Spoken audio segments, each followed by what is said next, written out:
भीष्म पितामह को अपने राज्य को एक उचित उत्तराधिकारी प्रदान करना था। द्रोणाचार्य को दुर्योधन के प्रति अपनी निष्ठा और ईमानदारी का प्रमाण देना था। परंतु उस युद्ध में एक योद्धा ऐसा भी मौजूद था जिसका इस युद्ध में कोई लाभ नहीं था सिवाय नुकसान के, और वो योद्धा था सूर्यपुत्र कर्ण। हालांकि कर्ण दुर्योधन का परम मित्र था, परंतु दुर्योधन का कर्ण की मित्रता में स्वार्थ था। लेकिन कर्ण का दुर्योधन की मित्रता में कोई स्वार्थ नहीं था, जिसका प्रमाण कर्ण ने मौत को गले लगा कर दिया। अर्जुन के हाथों बाण लगने से कर्ण जब मौत के निकट था तब वह बेहद ही पीड़ा से गुजर रहा था। उसके मन में ढेरों सवाल थे जिसका वो जवाब चाहता था, और अपने प्रश्नों का उत्तर पाने के लिए कर्ण ने कृष्ण को याद किया और कृष्ण को अपने पास आने के लिए निवेदन किया। भगवान श्री कृष्ण कर्ण के निवेदन पर उसके पास गए। कृष्ण के समीप आते ही कर्ण ने प्रश्न किया, हे वासुदेव, मेरे मन में कुछ प्रश्न हैं जिनका उत्तर मैं आपसे जानना चाहता हूँ। कृष्ण ने कहा, पूछो राधे, तुम्हारे क्या प्रश्न हैं? कर्ण ने कहा, हे माधव, जन्म देते ही मेरी माँ ने मुझे त्याग दिया क्योंकि मैं माता के विवाह के पूर्व जन्मा था, परंतु एक अवैध पुत्र के रूप में जन्म लेने में मेरा क्या अपराध था? उसके बाद गुरु द्रोणाचार्य ने मुझे शिक्षा देने से मना कर दिया क्योंकि मैं राधे पुत्र अर्थात सूत पुत्र था। क्षत्रिय होते हुए भी मैं क्षत्रिय ना था। जीवन भर मैं इस बोझ को ढोता रहा, परंतु इसमें मेरा क्या अपराध था? भगवान परशुराम ने मुझे उपहार स्वरूप शिक्षा तो दी, परंतु अभिशाप स्वरूप श्राप भी दिया कि जिस वक्त मुझे इस विद्या की सबसे अधिक आवश्यकता होगी उस वक्त मैं अपनी इस विद्या को भूल जाऊंगा, क्योंकि उनके अनुसार मैं क्षत्रिय था। लेकिन परशुराम की नींद खराब न हो उसके लिए मैंने कि असहनीय घाव की पीड़ा को सहा था, जिसके उपहार में उन्होंने मुझे श्राप दे दिया। क्या असहनीय पीड़ा को सहना मेरा अपराध था?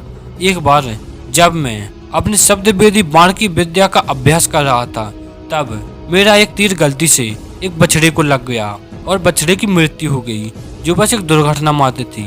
मेरे बार बार माफी मांगने के बावजूद भी बछड़े के स्वामी ने मुझे श्राप दे दिया कि असहाय अवस्था में मेरी भी मृत्यु होगी, जबकि उस दुर्घटना में भी मेरा कोई दोष नहीं था, परंतु फिर भी मुझे उसके श्राप का कष्ट भोगना पड़ा।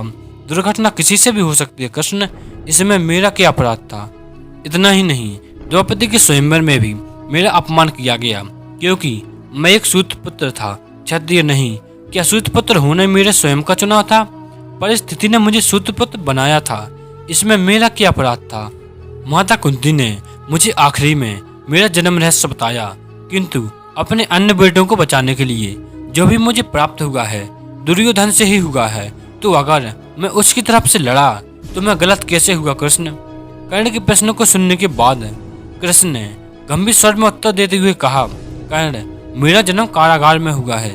जन्म से पहले ही कंस के रूप में मेरी मृत्यु मेरी प्रतीक्षा कर रही थी। जिस रात मेरा जन्म हुआ उसी रात मुझे मेरे माता पिता से अलग कर दिया गया। कर्ण, तुम्हारा बचपन खड़ग, रथ, घोड़े, धनुष और बाण के बीच की ध्वनि सुनते हुए बीता, परंतु मुझे ग्वाले की गौशाला मिली, गोबर मिला और खड़ा होकर चल भी नहीं पाया। उससे पहले ही प्राण घातक हमले झेलने पड़े। कोई सेना नहीं, कोई शिक्षा नहीं, कोई गुरु नहीं, लोगों से सिर्फ ताने ही मिले कि मथुरा में प्राण घातक हमलों का मूल कारण मैं हूँ। तुम्हारे गुरु परशुराम जब तुम्हारे शौर्य की तारीफ करते हुए कह रहे थे, भगवान शंकर को छोड़कर तुम्हें कोई और पराजित नहीं कर सकता, मुझे उस उम्र तक कोई शिक्षा नहीं मिली थी।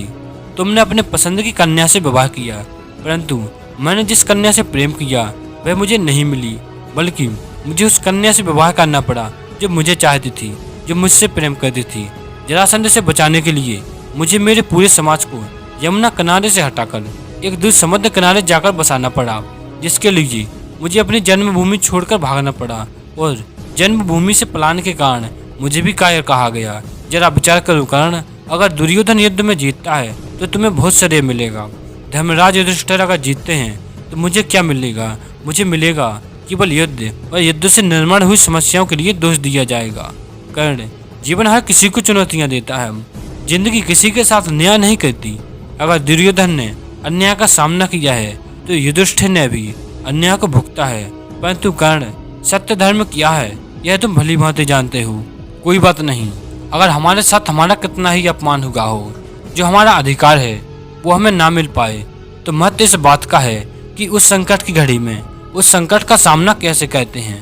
कारण इस पूरी पृथ्वी पर ऐसा कोई व्यक्ति नहीं है जिसे ऐसा ना लगता हो कि उसकी समस्या सामने वाले से बड़ी नहीं है।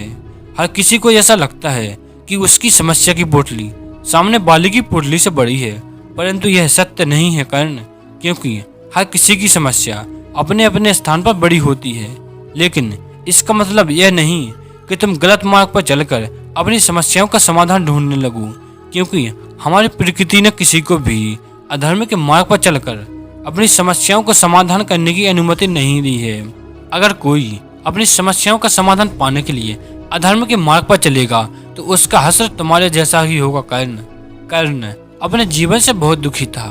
उसे ऐसा लगता था कि उसका जीवन बेहद ही अधिक दुखों और कष्टों में बीता, परंतु जब भगवान श्री कृष्ण ने अपने जीवन की तुलना कर्ण के जीवन से की तो कर्ण समझ गया कि उसका जीवन कृष्ण के सामने तो कुछ भी नहीं। अंत समय में कर्ण कृष्ण का यह ज्ञान सुनकर बेहद ही तृप्त महसूस कर रहा था और बेहद शांत मन से कर्ण ने अपने शरीर का त्याग किया। कर्ण भगवान श्री कृष्ण के अंतिम संवाद से मैंने जो सीखा वह यह है कि जो इंसान यही सोचता है कि उसकी परेशानी सबसे बड़ी है, बहुत सी परेशानियों से वह जूझ रहा है, उसकी ही किस्मत खराब है। लेकिन अगर हम दूसरों की समस्याओं को देखें, उन्हें ध्यान से सुने, तो हमें हमारी समस्याएं बहुत छोटी लगने लगेंगी। हम खुद को भाग्यशाली समझने लगेंगे। हम अक्सर छोटी छोटी समस्याओं को दोष देने लगते हैं और अपनी किस्मत को कोसते रहते हैं, जिनमें से ज़्यादातर समस्याएं तो ऐसी होती हैं जिन्हें हम थोड़ी सी मेहनत और दिमाग लगाकर समाप्त कर सकते हैं, लेकिन हम उनके लिए भी हमेशा शिकायत करते रहते हैं। अगर किसी इंसान का वजन ज़्यादा है तो यह उसके लिए एक समस्या है। अगर किसी इंसान का वजन कम है तो यह उसके लिए एक समस्या है। अगर कोई बेरोजगार है तो दुखी है। अगर किसी के पास नौकरी है तो वह अपनी नौकरी पर मिलने वाले काम से दुखी है, और ऐसा सिर्फ इसलिए क्योंकि जो हमारे पास है हम उसे स्वीकार नहीं करते। हम नकारात्मक दृष्टि से देखते हैं और उसमें कमी निकालते और दुखी रहते हैं। इस दुनिया में कोई ऐसा इंसान नहीं है जिसके जीवन में समस्या ना हो, और ऐसा कोई दिन भी नहीं आने वाला है जिस दिन हमारे जीवन से सारी समस्याएं समाप्त हो जाएंगी। ये जीवन भर हमारे साथ ही चलने वाली हैं, और समस्याओं से बचने का एकमात्र एक ही तरीका है कि उनका समाधान कर दो।